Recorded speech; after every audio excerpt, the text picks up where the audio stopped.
So I got my hands up, playing my song. I know I'm gonna be okay. Yeah, it's a party in Table Knots Bay. All right, hey, welcome to the party. Look, I love party games. I do. I don't care. Criticize me all you want. Scrutinize me all you want. Party games are fun. I have lots of friends and people that don't play many board games. So, party games is the answer, right? They're quick, they're easy, they're fun. They make you do weird things and get out of your comfort zone and make you laugh at people and smile and just have a wonderful time. So, I want to talk to you about my 5 favorite party games. I know I just told the number 10. It's not 10, it's just 2 5s because I'm really excited about it, okay? Just let me be. All right, now, here's the deal.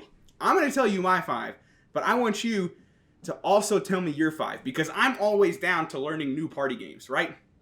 I love listening to the Board Game Barrage podcast, and they're running through their top 50 board games right now. You haven't missed it. I think they are on 30 through 20 was last week, so 20 through 11 is this week, and then next week will be 10 through 1. So don't miss out. Go watch or listen to Board Game Barrage podcast and hear their top 50 favorite games. But a lot of the games they like are party games. Well, I don't want to do them dirty like that.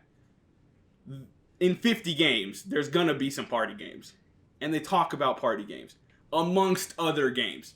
If you don't like party games, don't not go listen to them because I said that, okay? Don't do that. Just listen to them. So let's get started. It's already been a long recording. Let's just jump right in. Actually, before we do our top 5, honorable mention. Not actually in my top 5. And I'll tell you why. The Resistance. I love The Resistance. This is a hidden trader game. You've got a deduction game, stuff like that. You've got, in a 5-player game, there's going to be 2 spies and 3 Resistance members. The Resistance and the spies have the same goal. Either passing or failing 3 missions out of 5. Obviously, the spies want to fail 3 missions, and the Resistance want to pass 3 missions. All you do is you talk amongst yourselves, try and convince people you are or are not the spy, or are not the Resistance. I don't think you'd ever want to convince someone you weren't. But then you just put a pass or a fail in. You decide who goes on the mission, right? So you need to convince people, if you're the spy, that you're trustworthy enough to go on the mission. And that may mean when you get to the mission, you put in a pass to seem even more trustworthy. Or you may just want to go ahead and fail the mission. But if you fail it, they may not invite you back to the mission. And you're always outnumbered as the spy to the Resistance. So you got to keep that in mind. Super fun game, but not everyone likes hidden trader games. Not everyone likes to be the spy. I know both Jash and my wife, whenever the spy is dealt to them, they're like, hey, let's just redeal.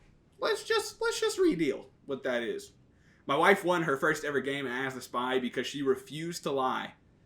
And we just allowed it to happen. No one expected her. But she just doesn't like it. Neither does Jash. That's just what they don't want to do. And I get that. And that's why this is only an honorable mention. We're going to leave it right here on the table.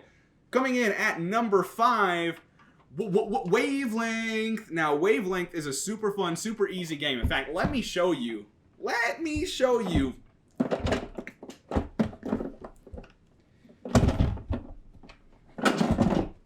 Did I mention it's super easy? Look, now that you've gotten the box open, that's the hardest part.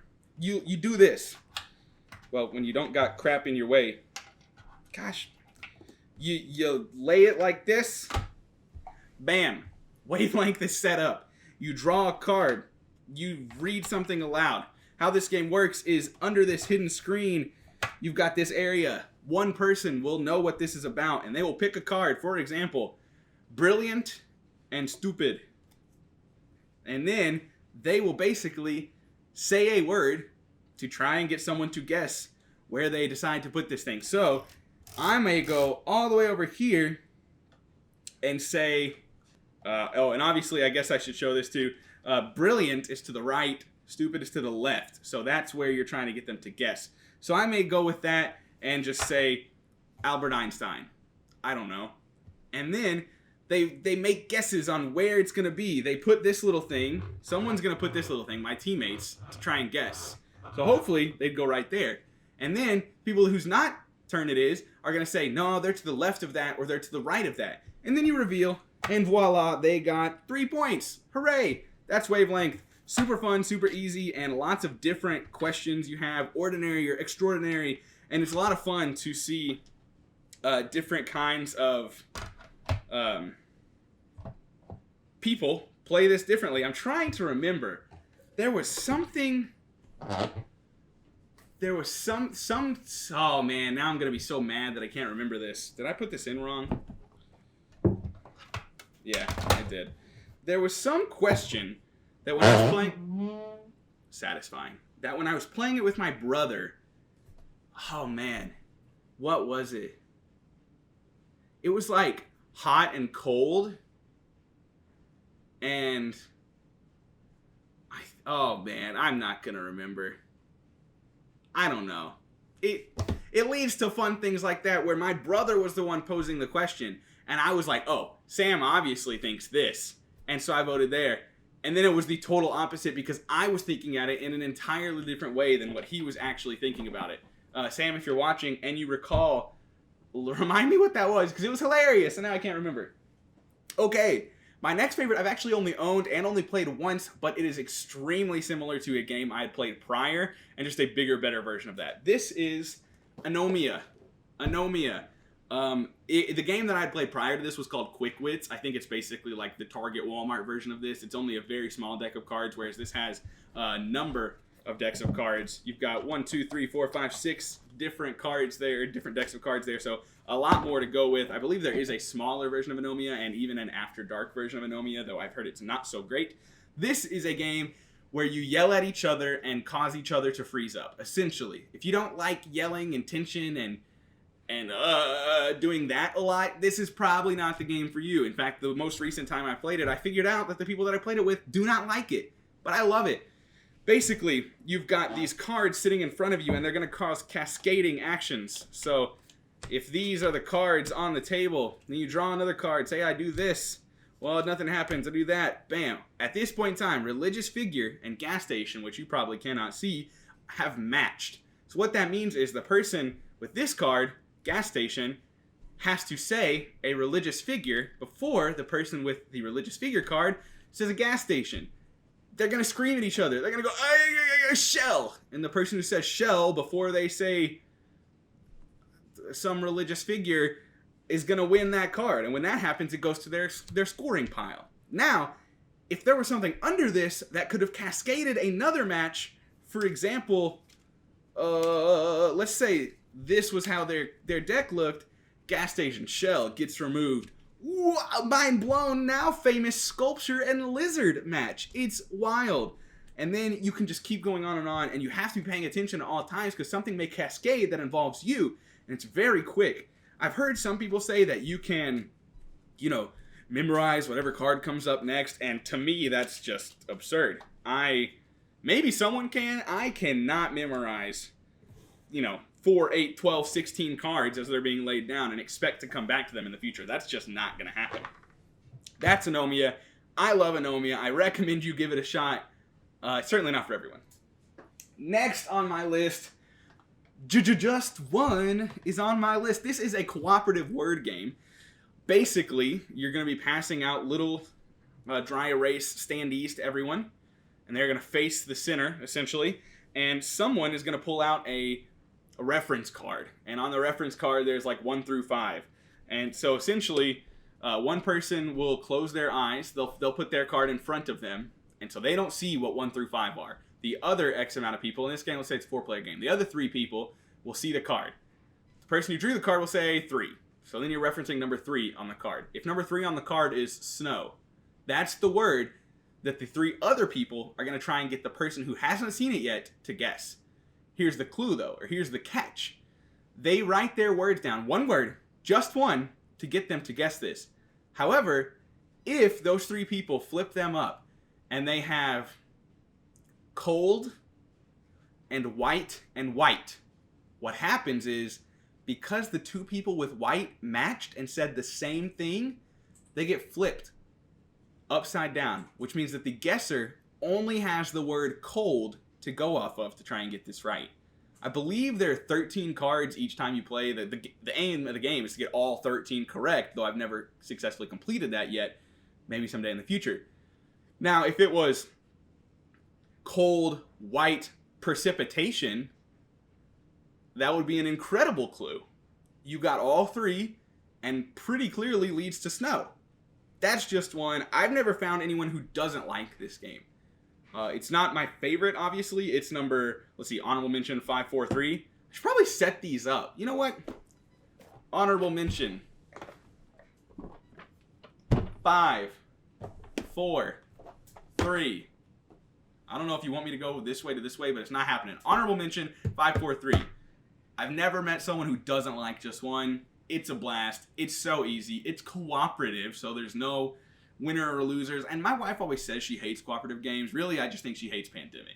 She loves just one and probably will like other cooperative games. She just doesn't like Pandemic. So anyways, number 2. This is a little less of a party game than things like Wavelength, Anomia, and Just One probably. But this is oh so good.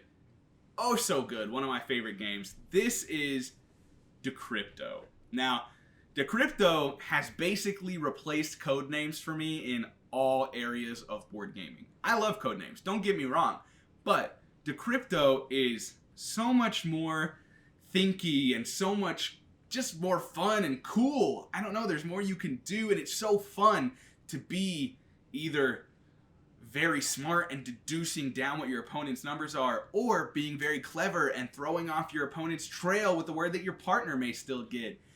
I'm not going to try and explain Decrypto to you because it's honestly such a difficult game to explain.